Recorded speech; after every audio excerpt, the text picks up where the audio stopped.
Assalamualaikum, selamat siang dan salam sejahtera sahabat dimanapun berada. Sahabat, hari ini kita cerita-cerita tentang satu topik yang penting sekali. Ini pengalaman saya pribadi, tolong di-share ya. Mudah-mudahan ini bisa menyadarkan atau minimal mencegah terjadinya orang-orang yang bisa ditipu juga. Nah gini, ini beberapa hari yang lalu saya tuh ditelepon oleh orang yang mengaku dari kantor pajak. Nah, kemudian dia mengatakan nanti akan ada orang yang akan menghubungi saya untuk melakukan sinkronisasi ini, ada validasi data atau apalah bahasa mereka gitu kan. Kemudian ada beberapa saat kemudian ada lagi yang nelpon saya mengatakan inilah adalah petugas yang akan melakukan sinkronisasi data atau validasi data atau apa ya, misalnya elektronisasi atau apalah gitu bahasa saya lupa sih waktu itu detailnya. Cuman intinya saya diminta untuk mengikuti instruksi mereka.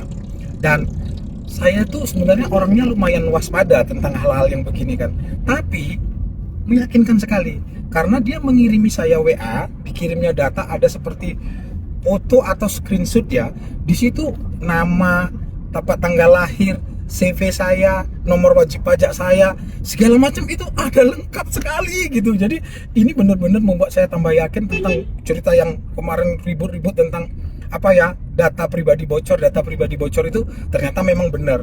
Dan mengerikan sekali sih sebenarnya karena itu bisa dijadikan untuk macam-macam modus penipuan. Dan saya pun sebenarnya pada waktu itu percaya kan, ya bener lah ini karena dia punya data yang benar-benar lengkap. Saya pikir kalau nggak orang pemerintahan siapa yang bisa punya data sebegini lengkap gitu kan. Kemudian akhirnya dia bilang, Bapak nanti tinggal ikuti instruksi saya, nanti ada beberapa link yang harus Bapak isi sesuai dengan instruksi saya agar bisa dilakukan sinkronisasi data wajib pajak Bapak.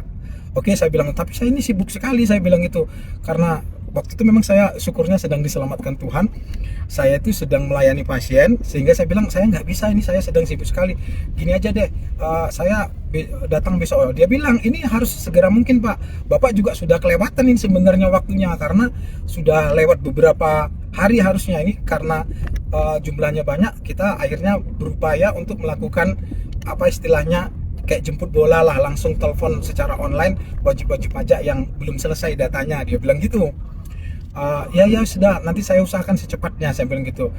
Terus gitu kan besoknya saya datang ke kantor pajak dan saya ceritakan, dan ternyata ternyata benar itu merupakan satu modus penipuan yang ternyata banyak korban yang sudah kena gitu, karena memang sangat meyakinkan sekali. Mereka mengirim data-data yang sangat personal dan sangat pribadi dan benar gitu loh.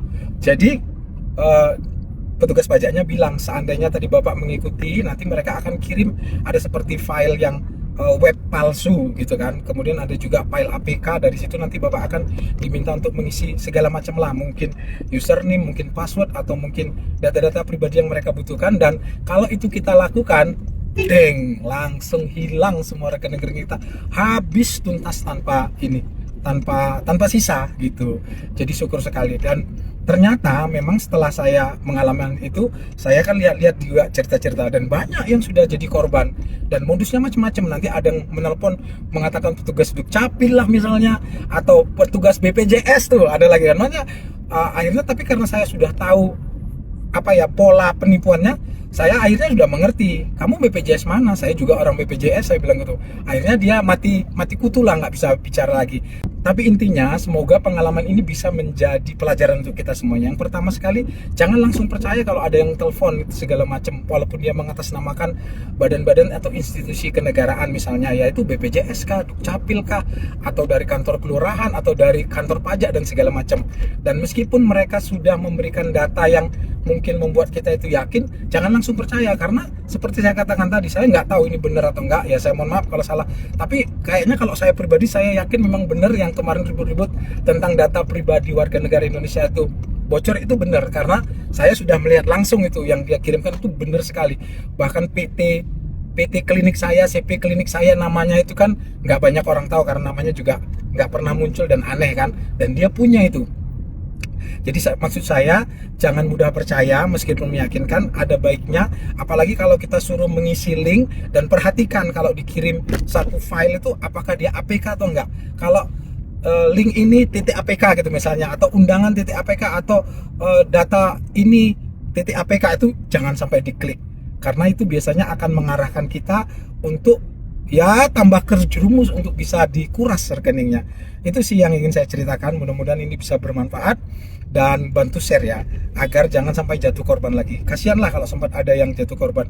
Kita itu kerjanya mati-matian siang malam untuk ngumpul di sesuatu yang nanti mungkin akan kita bisa rencanakan untuk sesuatu, tiba-tiba ludes semuanya. Kasihan, apalagi kalau untuk dana-dana sekolah anak atau dana-dana kesehatannya, kasihan ya. Terima kasih, assalamualaikum, dadah.